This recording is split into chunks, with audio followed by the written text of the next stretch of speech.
I'm gonna talk about my favorite comic books today.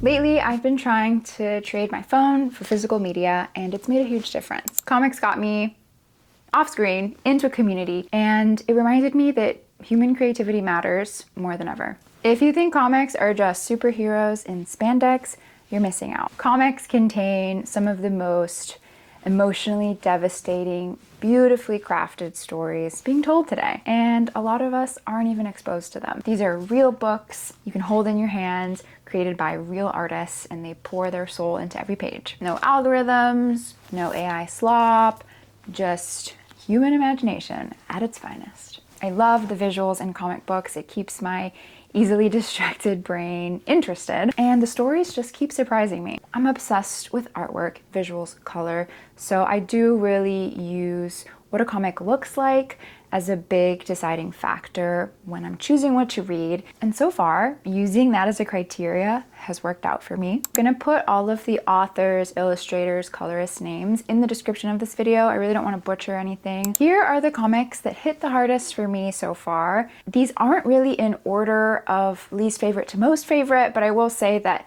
the second half of the comics I'm gonna talk about today are probably like my A tier comics. First off is The Weatherman. I really liked the art in this series. This is about a cocky weatherman who is being blamed for a terrorist attack that basically wipes out the human population. This is the first comic book I read that gave me a genuine jump scare. I didn't really think you could have a jump scare in a comic book, but I turned the page and my heart leapt out of my chest.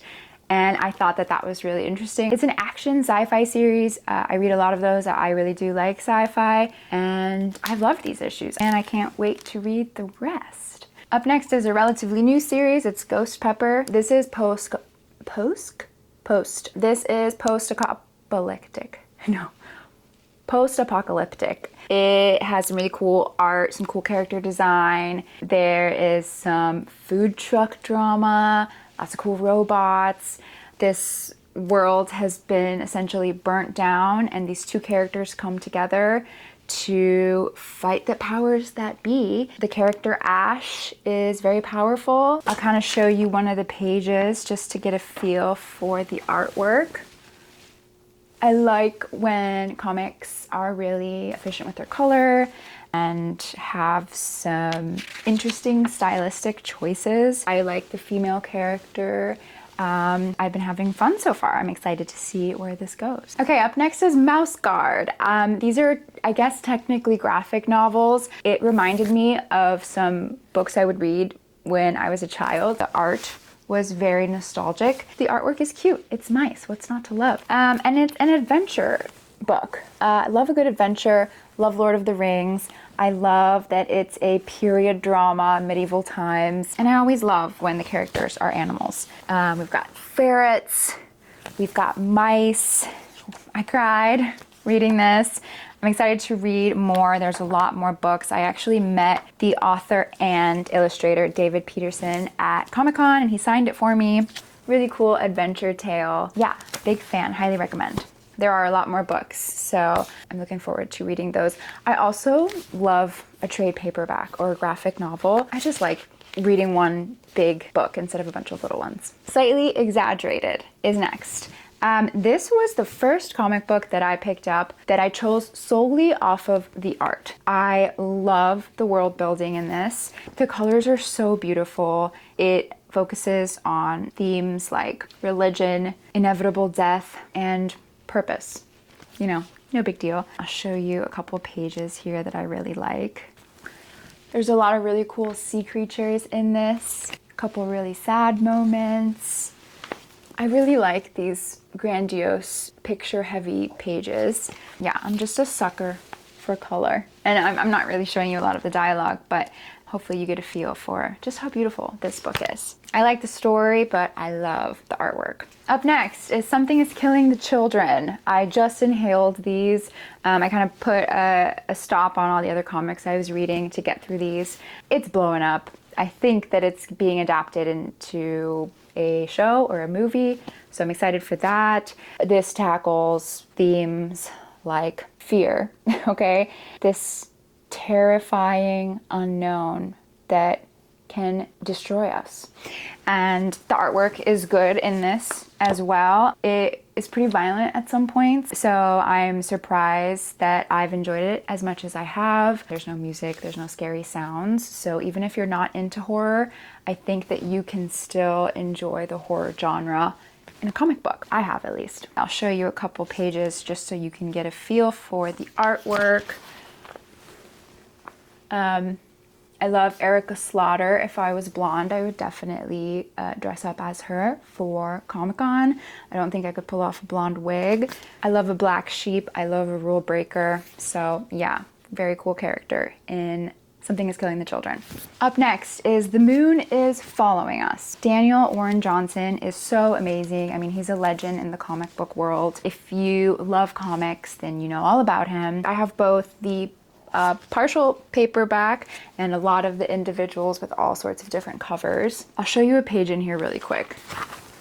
So it's this dream world. I'm not going to give anything away, but it's about this couple who has to go on a journey to save their daughter. This is about generational trauma, parenting, and how fear can manifest into very real things. Up next, I have 8 Billion Genies. I loved this graphic novel, I guess. This is one of the few that I did not choose for the artwork.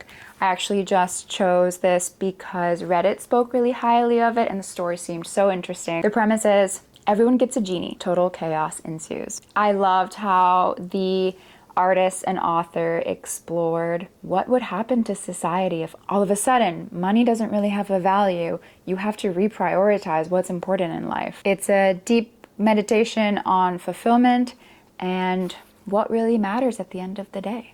Highly recommend. Up next is Lonely at the Center of the Earth. This was one of the first graphic novels that I read where I cried. Zoe Thorogood, hope I'm pronouncing that right, is so freaking talented. I love how they depict depression. They are just so cool. This is depression. Big, scary, looming, dark figure. Zoe made some really amazing artistic choices. There's some really beautiful colored photos and some black and white pages, and of course it's all very intentional. If you are not into comic books, I highly recommend reading this. This book was very relatable when I read it. I read it when I was dealing with grief and regret and self-doubt and obsessive thoughts. So it was nice to feel seen in a comic book. So if you can relate to any of those, pick this up. Absolute Wonder Woman. This is the only superhero comic book that I have on this list. I mean, where do I even begin? The Witch of the Wild Isle is a badass. I have a lot more issues, but my husband's reading it right now, so I don't know where they are. I love how she talks to law enforcement. Love her outfit. I've never been a fan of Wonder Woman, but I am a hardcore fan for Absolute Wonder Woman. I'm actually gonna cosplay her at San Diego Comic-Con 2026. Some big shoes to fill. I've always loved Greek mythology. I love that DC is going in a really dark and gritty direction. I love everything DC is doing in the Absolute universe. Definitely want to read Absolute Batman next. DC is just crushing it right now, and I am here for it. The art is good in Absolute Wonder Woman. There are some fantastic pages. I mean, super cool stuff. And I'm obsessed with her muscles, so I can look at her all day long. Up next is Karmen. This is actually the comic that I read most recently. I picked it up at my local comic shop. Didn't know anything about it. Just thought the cover was cool. I flipped through it. I was instantly enamored with the artwork. There's naked. It's a lot of naked, so I don't really want to show too much. I guess I can show this page right here. Again, an efficient use of colors. Let me find a page without titties in it. Here's one. There's no dialogue in this one, but you can just kind of see there's lots of pink, lots of blues, very monochrome. A majority of the comic deals with this woman flying through the air, kind of like when you dream, when you fly, and the artist just did such a great job of portraying what that would feel like. It's about an unlikely angel who helps a woman and takes her under her wing after this woman experiences a traumatic event. It tackles self-doubt, anxious attachment, irreversible choices, and the afterlife. This artwork gutted me in the best way. Definitely some trigger warnings. I mean, trigger warnings for a lot of these books because I do like things a little bit on the heavier side, so please look up the synopsis. I don't really want to give anything away. I love how the artist portrayed the female form. The angel has a very like skeletal, sleek form, and then the protagonist has a very womanly, real form, and I loved witnessing both of them on the page. So that's my list. I tried to narrow it down. There's obviously so many comics I haven't talked about in this video that I love, and there's so many comics that I've yet to read. I think I'm just getting started. Up next, I'm reading comics from the Ghost Machine universe. I got a lot of comments on my last video about that, so I haven't forgotten.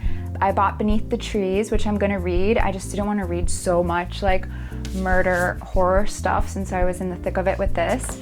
And then I'm also gonna read Martian Manhunter and Assorted Crisis Events because those are my husband's two favorite comics and they look so good. If you have any recommendations for things that I would like based off of my current list, please let me know in the comics. No, please let me know in the comments. I love to read what you guys have to say. If you've read any of these, please let me know. Thank you so much for hanging out. Go hold a book. I'll catch you later. Also, like and subscribe because it makes me feel better about doing this thing because it's kind of awkward. Okay, bye.